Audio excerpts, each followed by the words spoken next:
अस्सलाम वालेकुम दोस्तों, मेरा यूट्यूब चैनल वेदे पाया हो अली हसन हार्डवेयर इंजीनियर है जी। सिल्वर दा तवा पका रहा है अड्डा फतेहपुर ते। बहुत ही खूबसूरत तवा है जी।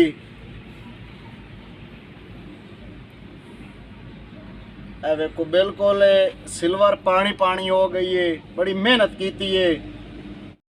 सर्दियाँ आ गई हैं, सिल्वर दा तवा तैयार करेंदे पे। लकड़ दा काम खर्चा है और सर्दियों दे विच बड़ा काम आंदा है। ये चीज़ दी शादी ब्याह ते काम देंदी है। तवे हो गए, चमचे हो गए,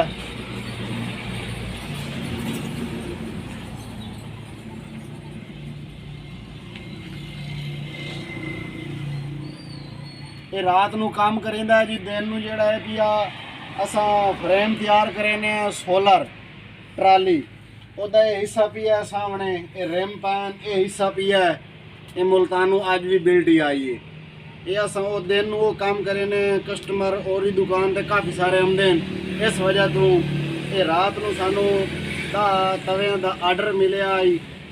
ओदे विच अगे भी तुहानू विखाए तवे पगा रहे हैं जस ते ओही हुण दो बढ़ाई बैठे हैं। बाकी आर्डर क्लियर हो गए, दो रांदे पे हैं।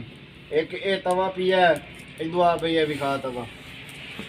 ये पहले पगा रहे हैं, ये तवा वो दूसरी साइड विखा। ए देखो जी, ये पहला तवा है, ये दूसरा तवा है पिया, ये पगा रहे बैठे हैं।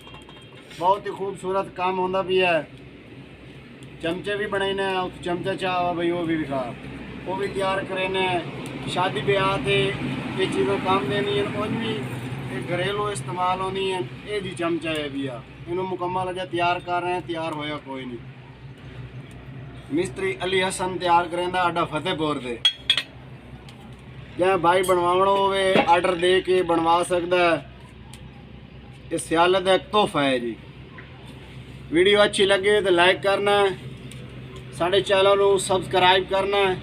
नेक्स्ट वीडियो से मिलेंगे, तब तक के लिए अल्लाह हाफिज़।